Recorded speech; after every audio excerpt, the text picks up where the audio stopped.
You're listening to That Home Loan Hub. I'm Zibuni Salimova, here to make home loans and property investing simple, smart and stress-free. Let's get you closer to your property dreams. Hello and welcome back to That Home Loan Hub. I am joined by James. Hello, James. Morena. You did that last time. I know, but I did it with more style. But you can't see my hand gestures. I don't think people can see you. I'm doing it just for you. Oh, thank you. I appreciate it. Well, you put me in a good mood straight away. So what are we talking about today? Long-term rates. Long-term rates. We're talking about home loan rates. Absolutely. Not council rates. Well, they're going up, aren't they? Wouldn't that be cool to fix council rates and then you know how much you pay for like duration of your mortgage? Hey, we should run for mayor. How cool would that be? We've got some great ideas. If you buy a house, you fix your rates and that's what it's going to be. And every time you sell a house, buy a new house, the rates could go up. But that's the only time it goes up. Yeah. Wow. Genius. Wow. I just made it up on the spot. This is awesome. I don't think the government will like me for that. But let's talk about home loan rates. What are the rates doing at the moment? Okay, well, it's pretty interesting because we just had a massive, what would usually be called a massive 50 basis point cut with the OCR by the Reserve Bank last week. Wasn't entirely unexpected. So what people might have expected is that would have brought down all the home loan interest rates. However, what it's done is mostly affected the floating rate, the flexible rate, and the short-term fixed rate, say the 6 months, year, 2 years. Mm-hmm. But your 4 and 5 year rates have largely stayed the same. Remember, they dropped them right before the OCR, a week before the OCR, all the rates gone down. Yeah. But they haven't shifted since then. No, that's right. Mm-hmm. So because we're seeing those lower rates sort of fall a little bit more than what the higher rates, we're probably getting pretty close to where long-term fixed rates, those 4 and 5 year term rates, have troughed, where they're not going to get any lower. Is troughed a word?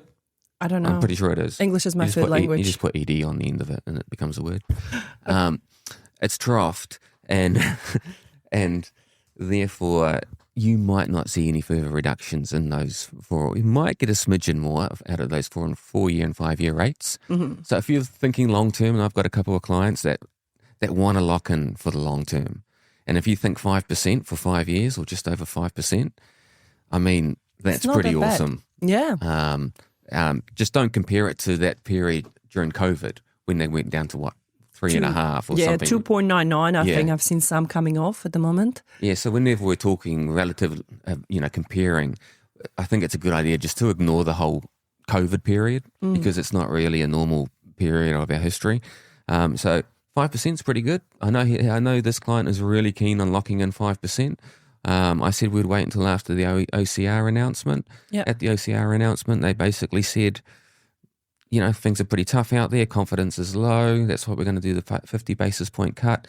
However, and then they may still do another 25 basis cut, quarter of a percent basis cut in November. Yeah. I think that's probably quite I'm putting likely. my money on that. Yeah. But to be honest, I really got this gut feeling that we're going to hit below 4% for short-term rates. Yeah. So I'm seeing 3.99 before the end of the year. Yeah. What are your thoughts on that? Yeah, I guess what I love certainty.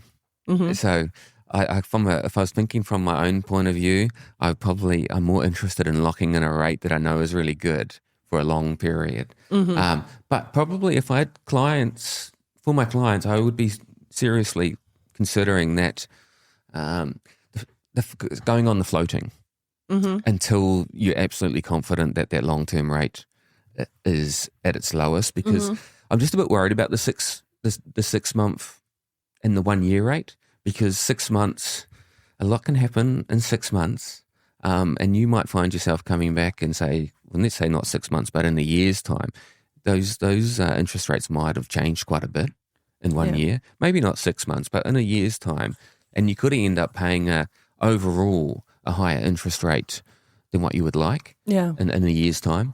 So I guess I would tend to look at the conservative side of things. No, I can get a pretty low rate before the end of this year. Yeah. I'm not saying lock it in now, but before the end of the year, because as soon as things do start to pick up, and there are some slight, some little green shoots, as they say, beginning to appear, except in Wellington, And then once that happens, we won't see any further interest rate cuts. They'll probably start going up. Wow, that's interesting. And also it's going to be interesting to see what the new Reserve Bank governor will do, right? Yep. Because is it governor? It is. We call them governor. Is it a governess? Governess, yeah. If it's a woman, it's a woman. Governess, yeah. So it'll be interesting to see because she starts on the 1st of December as well. Yeah. So the next OCR review, I believe, is on the 26th of It must November. be late November, yeah, because it's every 6 weeks, eh? So yeah, 6 or 8? 6. 6. I'm pretty sure it's 6, yeah, because it's weird. It's a weird number. It's not. Okay. Yeah, so it's in November. But again, one type solution does not fit all. Everyone will have their own different ways of thinking. They will have the different goals that drive them. You know, some people might just want to fix for 6 months to a year to get them through this patch, and then maybe they will sell a house and move somewhere else. So if you are looking to sell a house in the next wee while, you know, don't lock in for 5 years because you might get hit with quite hefty break fees. And that's the main disadvantage, isn't it? Exactly. That's a big risk. Yeah. And then if you're about to have a baby and you know you're not going to go back to work until the baby's off to school, so you've got 5 years, for instance, then fixing for 5 years makes sense. So this is where the power of advisor come into play because we can advise on these things.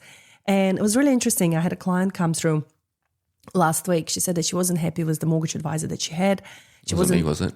No, it was someone up in Auckland. And she wasn't getting the service that, you know, she was looking for. And she approached me and she said, look, I've been following you. I've been listening to you. Could you just provide me with the structure advice? If I can't leave that advisor because he might charge me fees, could you just do the structure for me because I don't have the confidence that he will? And I said, no, I'm sorry, you know, we can't just do half, because we only get paid if you get a mortgage and we don't charge fees.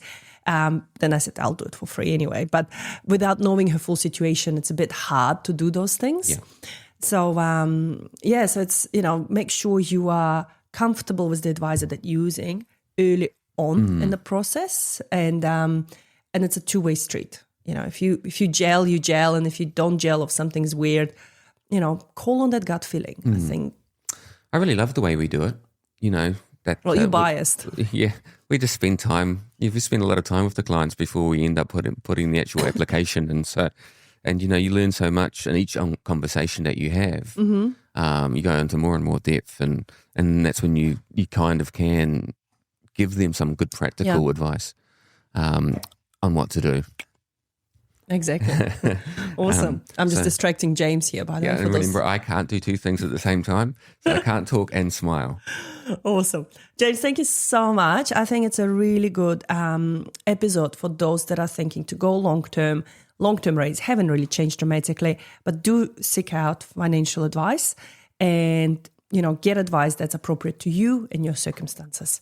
Thank you so much. Cool. Thank See you. ya. Bye. And that's a wrap on That Home Loan Hub. Don't forget to hit subscribe and join me next time for more property tips and tricks. Your next smart move starts here.